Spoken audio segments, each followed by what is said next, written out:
Hey folks, let's talk about the diffusion and transformation of language. So this is video 2 for the language unit. We're going to focus on two broad concepts. The first one, where was the hearth of the Indo-European language family? And the second one is a really general question, what is the origin and diffusion of language? And you can see that I've kind of broken it down even further here for you to outline in your notes so you can keep track of where this lecture is going. So before you move forward, you need to make sure that your notes page is set up like this sample. So the first thing we're talking about is what was the hearth of the Indo-European family? And this is actually subject to a lot of speculation. Historians and geographers haven't really been able to specifically identify the hearth of this family. One theory is the nomadic warrior hypothesis, or it's also known as the conquest theory. And this is the idea that the Kurgan people from Russia, they were living in this area right here. You can see the Kurgan hearth. Basically migrated towards Europe, and they conquered all of these areas and then spread their language. And so this is called the conquest theory because it's based on military conquest. The second theory is the farmer hypothesis, or sometimes called the agricultural theory. And so this is based on a farming community that were located here in present-day Turkey, Anatolia. And this theory is based on cooperation and agricultural practices. And so you can kind of see it diffused in a lot of different ways. And it's based on cooperation, not on military conquest. So geographers kind of just believe that there's just a general hearth somewhere in this Central European or Central Asian area. But one thing that people are able to agree on is that most languages have very similar words for snow, but they do not have words for sea or ocean. And so this leads historians and geographers to believe that the Indo-European family must have originated somewhere where there was snow, but there was not access to an ocean. So we're going to move on to the second key concept here. What is the origin and diffusion of language? And so we're going to start really broad here with the Indo-European family. Nearly half of the world speaks an Indo-European family language. And so you can see how the branches are distributed here in Europe, as well as Central Asia, Southwest Asia, and South Asia. And branches are also distributed in, obviously, the Americas. And I want to point out these like pink colors here. They link to Amerindian languages, which are like tribal indigenous languages. So we can see that the Indo-European language is really diffused throughout the world. So let's focus on a specific branch, the Germanic branch. And so if we look here, I'll try to zoom in for us. If we look here at the Germanic branch, we can see that it splits into North Germanic and West Germanic groups. And so English and German are actually really structurally similar because you can see here they're from the same family, the same branch, the same group. And you can see the leaves are right here next to each other. And they're both a part of this West Germanic section. And I'm sorry, West Germanic group. So other West Germanic groups are group languages are Dutch, Flemish, Afrikaans, and German. Um, and then you can see the North German groups here are languages that are primarily spoken in Scandinavia. So this region is generally referred to as Scandinavia. And these are languages like Swedish, Danish, Norwegian, and Icelandic. So let's talk about,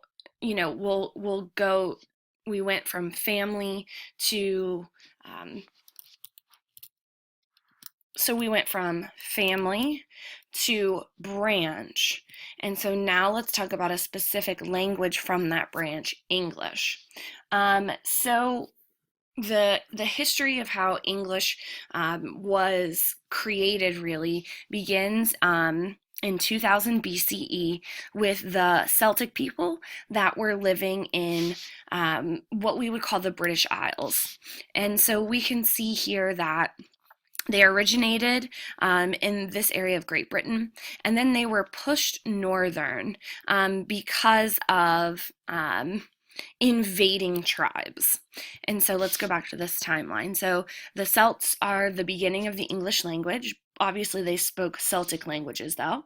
And then those tribes from places like Denmark and Germany, which are known as Germanic tribes, came to Great Britain in around 450 of the Common Era, and they brought their Germanic languages with them.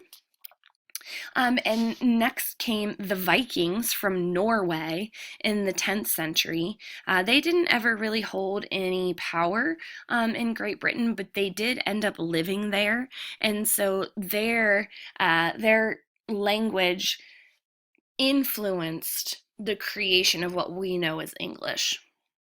And then lastly, we have the invasion of the Normans in 1066. And I want to show you the Normans come from this part of France right here called Normandy.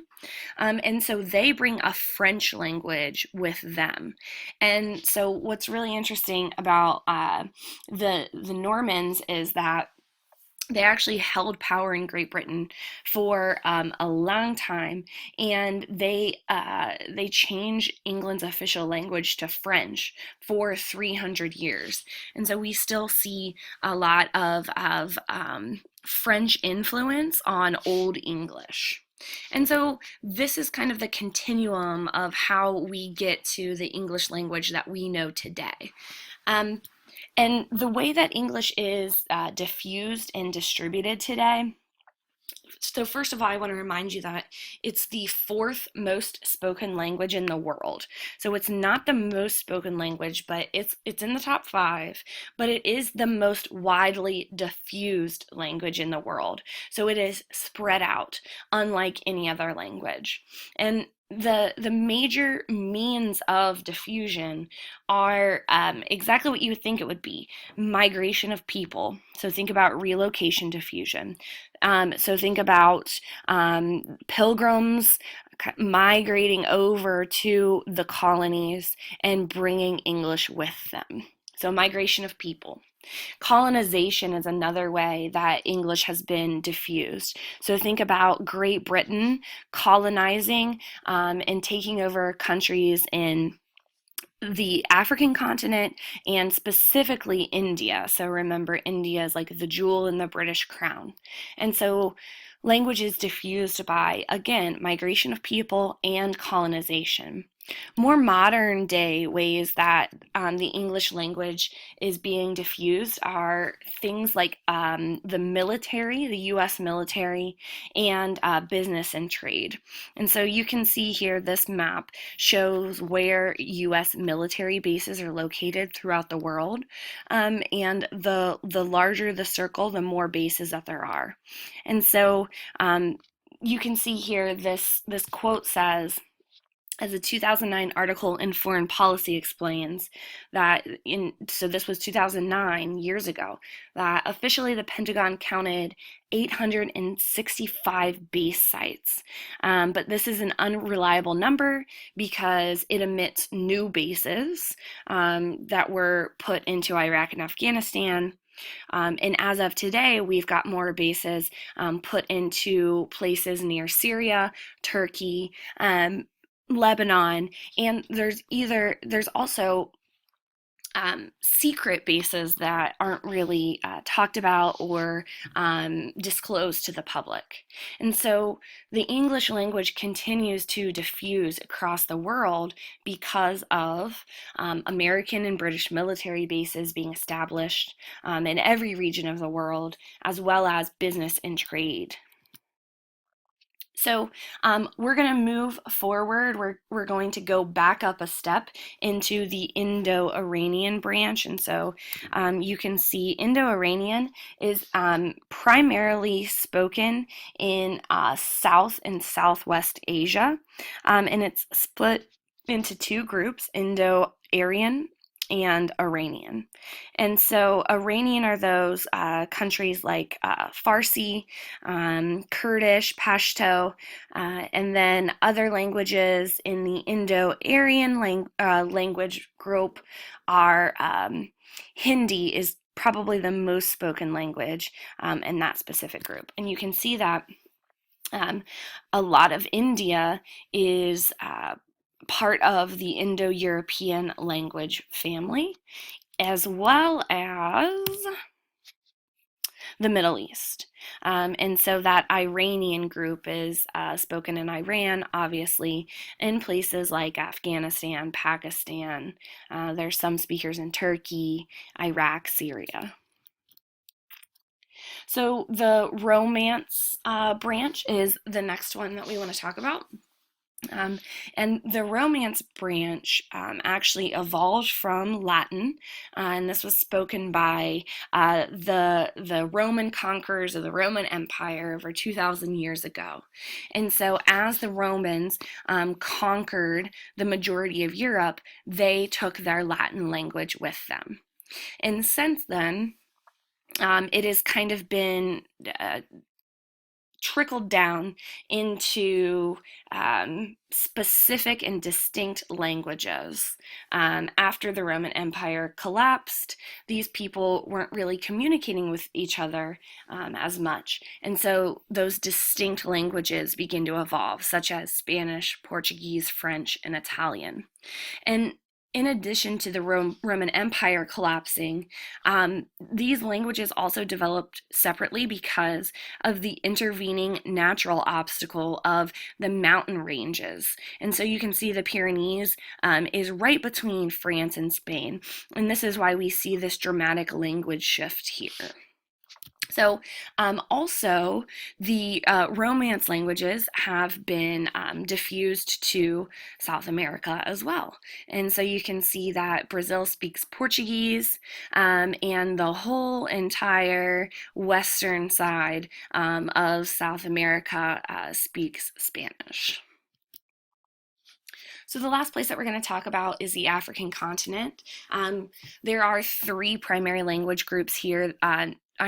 Language families here, Niger-Congo, Nilo-Saharan, and Khoisan. And so there are over 1,000 languages grouped in these African language families. And the reason why we see such diversity in language is because there were minimal interactions among all of the different groups that were living in Africa for thousands and thousands of years. So these cultures and these languages developed in isolation. So this is a key term here, in isolation. So they are very linguistically diverse. However, the continent of Africa is an exception when we're thinking about language diffusion because many languages diffuse among political borders. So like we just saw here, between Spain and France, for instance, right? There's a political border that cuts the language. However, in on the continent of Africa, there is this long legacy of imperialism, right? And so you have all of these European nations coming and taking over land during the imperial period. And so these political borders were not based on the people living there. The political borders were based on the colonizers that were coming in and taking over. So we do not see language families that coincide with political borders in the continent of Africa.